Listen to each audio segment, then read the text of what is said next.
So when it comes to eating healthy and also eating to lose weight, a lot of people struggle to stay on track and keep doing that whenever they're eating outside of their home, right? And so I'm going to tell you exactly how I've overcome that challenge and have been able to go outside, still enjoy meals at restaurants, at just takeout places, and still stay on track on my diet. To first of all, stay healthy and not eat any extra garbage that's not good for my body, but also eat at a calorie deficit in order to lose weight, as well as hitting my protein goals and other things like that. And so, honestly, the first kind of mindset shift that I've had to develop is kind of just becoming more of a cheapskate when it comes to eating out. And so, I'm the type of person that even if I see someone buying a coffee outside, like every day, like those people that just buy their coffees like from like the coffee shop drive through every morning when they go to work or they go to school, and they're spending like $3, $4 every single day. I'm the type of person to get pissed at those people. Like, yo, just make your coffee at home. Buy a whole tub of like ground coffee, or get the Keurig cups, and that way you're gonna spend like 30 or 20 cents a day on your coffee compared to like $4, right? And like, to be fair, I do it partially for the money itself, right? The fact that you're saving money, um, because obviously I'm a student, so I kind of live on somewhat of a budget compared to like the average adult, I guess. But it has helped me just to like really limit the amount of food that I buy outside anyways. And so when I do have the occasional purchase of like food outside of the home, it's really a lot more intentional than the average person. If you're someone who just lives off food, like Uber deliveries and takeouts every single day, then like you don't you're not really going to be opposed to like getting a lot of different foods and not really caring what you're buying. But I think the average person, at least. But if you're a person that eats out like once a month, you're really going to save that purchase for like a really good meal or something, right? And if you pair that with someone who like cares really a lot about their health and also losing weight, then that purchase would most likely be tailored to hit those goals. Or even, let's say, if you're having a cheat meal, it's still not going to be as bad as someone who buys food outside every single day. And so just kind of the way I like to think about it is that, oh, instead of spending like $20 or $30 a day on eating out every day, I can save that. So I'm basically saving myself, let's say, $20 every single day by like skipping out on my morning coffee and then like a lunch meal, right? So instead of doing that, I'm gonna meal prep. I'm gonna eat snacks when I get home, just stuff that's already in my house, right? And so it does like save you $20. Like, compared, like, if you were to meal prep all your meals versus eat out every single meal, you're saving minimum $20 a day. And so let's say, or whatever, I'm saving $20 a day, and so per month that's around $600. Let's say $500, just to be generous.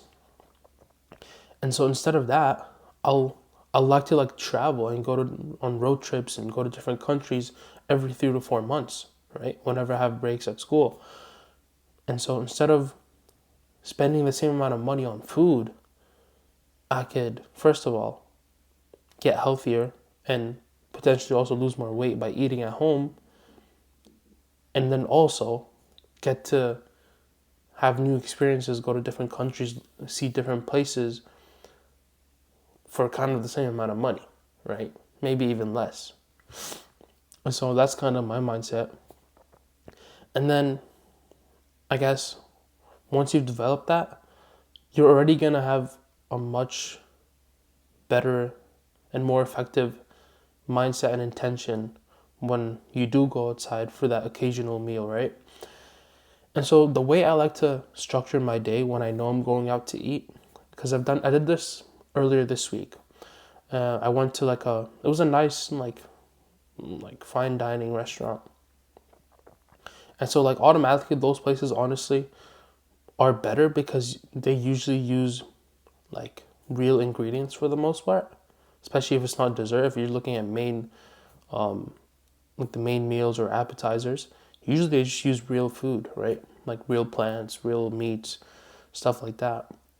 And also, usually those fine dining places, even though it's weird, you're paying more for them, they actually give you smaller portions, right? Like if you go to like a Chinese takeout, they're gonna stuff your takeout box for like $10. Whereas you go to a fine dining place, you get like a, I don't know, like a thing of like a pasta, right? And it's like this much for like $35, whatever. It looks nice. The vibe around you is nice. I think that's what you're paying for when you go into those restaurants.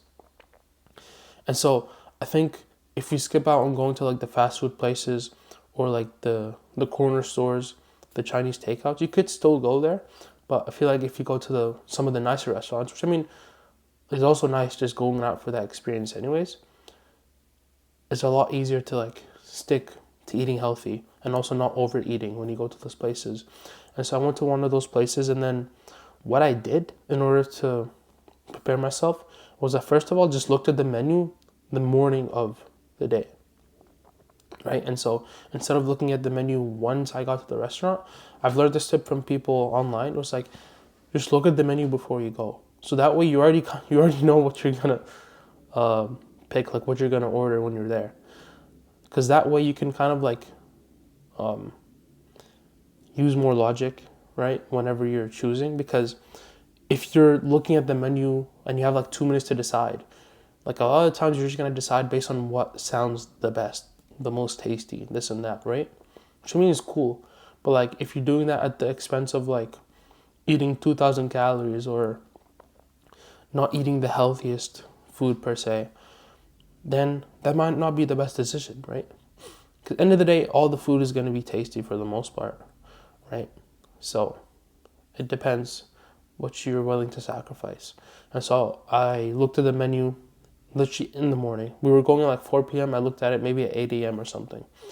And I saw like a nice fish dish. It was like a brand, like a sea bass, right? With like, there was like two fish dishes, right? I wanted to get fish. And one of them had like a really creamy sauce that probably used a lot more butter and oil. And another one had more of like a herb based sauce, right? And so it probably had less heavy cream or butter or oil or whatever they're trying to use. Which I mean, end of the day, it's still healthy. All of them had real ingredients, but I just chose the one with the sauce that had less calories, probably, right? So I already knew what I was picking. And so the next thing that I did was that I didn't know how big the portions were because they didn't post it on their website or on their images, whatever. If you can see an image, then you can get an actual pretty good estimate of the amount of calories you're going to eat. And so you can kind of structure your day that way.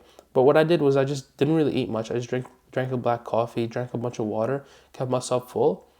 And even when I got to the restaurant, I was drinking a bunch of water. Even when the appetizers came, I didn't really eat much of the appetizers. Just had like a bit of like a taste, just to see how good they were tasting. But I didn't really spend my calories on the appetizers. I was just waiting for the main.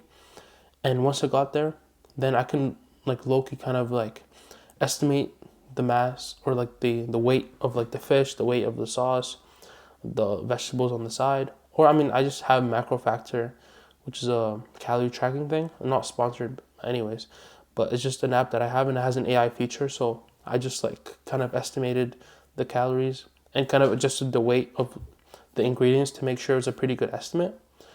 But that way I knew I wasn't going to go overboard. If you already had like 2 meals before going to the restaurant, then it might be tougher because like you might be going over your calorie goal for the day. But if you just wait it out, get yourself full, drink a bunch of fluids, then by the time, or if you're going to eat something, just make sure it's like high volume, low calorie density, just to keep you full and satiated until then, right? And once you're there, you just have your meal, you track it on your app if you want to. You don't have to track necessarily because it's not necessary, but it definitely is helpful, and that's why I just do it because I like accuracy.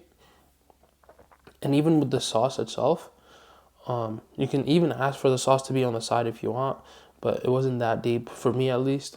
And so I just didn't even eat all the sauce like this because it was like a sauce with a fish on top. So I just ate the fish and like the bit of sauce that was under the fish or on the fish.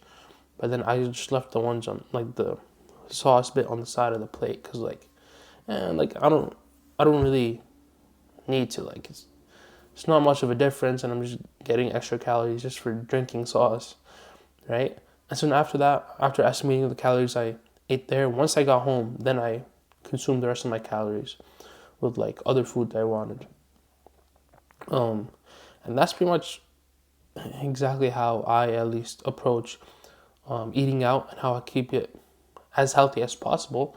You're not always gonna be 100% healthy. Like you might get a freaking piece of toast or something, and it is what it is. If you're eating out most days, right, it goes back to the mindset that we're developing, then you're gonna be healthy. Um, yeah, right. Just going out once a month or twice a month is not gonna ruin your health. Cool. So just try to do the best that you can, and whenever you eat out, just use kind of those tips to make sure that you don't go overboard and don't go off track when it comes to your diet and your health as well. And so yeah, I'll see you in the next one. Stay healthy.